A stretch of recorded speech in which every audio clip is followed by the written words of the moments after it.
Andrew Jackson was the 7th President of the United States from 1829 to 1837. He was admired by many for being a patriot, a self-made man, and a war hero. Jackson himself was from poor beginnings, and that earned him the likings of thousands of farmers and laborers. As a child, Jackson volunteered to fight against the British in the Revolutionary War. He was captured, and during his captivity, he was struck by a British war general for refusing to polish his shoes. He was left with a scar, a badly injured hand, no living siblings, and a bitter hatred for the British. This hatred motivated Jackson to lead a victory in the Battle of New Orleans, where he faced the same British regulars that had defeated Napoleon earlier. Prior to this battle, Americans had never won a victory over a European power without the help of another European power. Though Jackson saved the Union in his presidency, some of his acts as president were very controversial matters. Andrew Jackson was determined to change Washington's America. The first act passed by Jackson in his time in office was the Indian Removal Act of 1830. This act empowered Jackson to forcefully evict all Indian tribes east of the Mississippi River.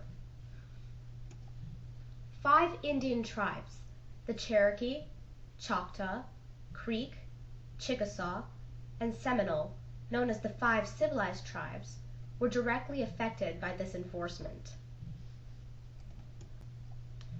Instead of rebelling with physical power, the Cherokee Indians decided to take the matter to the Supreme Court. John Marshall, as court justice, ruled in favor of the Indians. He said, "The Cherokees were protected within their land, and in which the law of Georgia can have no right to enter but with the assent of the Cherokees." Andrew Jackson, however, decided he would ignore the Supreme Court, saying, "John Marshall has made his decision. Now let him enforce it."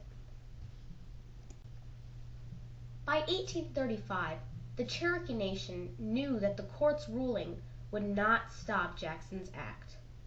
That year, the federal government of the United States convinced about 500 Cherokees to sign a treaty called the Treaty of New Dakota, giving up the Cherokee land to the federal government.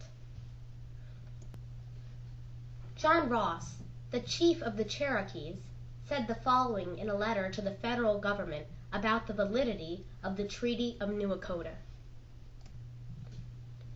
"The makers of it sustain no office nor appointment in our nation, under the designation of chiefs, headmen, or any other title by which they hold, or could acquire, authority to assume the reins of government, and to make bargain and sale of our rights, our possessions, and our common country." This plea failed to soften Jackson's heart, and in 1838, Jackson's successor began the removal of the Indians. In May of 1838, General Winfield Scott and his army of 7,000 arrived in Dakota, the capital of the Cherokee Nation, and threatened to forcefully evict them. Knowing that rebelling would lead to the end of their tribe, the Cherokees gave up and began their long journey west. This journey was known as the Trail of Tears. It killed more than 1/4 of the Cherokee population. A primary source document recovered from a witness of the Trail of Tears said, "The aged, nearly ready to drop into the grave, were traveling with heavy burdens attached to the back, on frozen ground, with no covering for the feet." It is clear from such evidence that some of Jackson's actions were the utmost example of cruelty and brutality. That is why his progress during his term as president is a highly debatable concept. Some people would say that he harmed innocent people and was an evil man for doing such things. But others say that although he did such things, he opened more land for the future population, future trade, and in general the future of America's industry.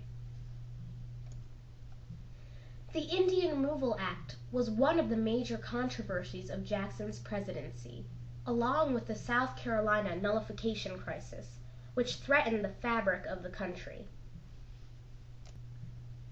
We can all conclude, though, surely, that Jackson's presidency saved the United States in many ways and kept the Union together in the end.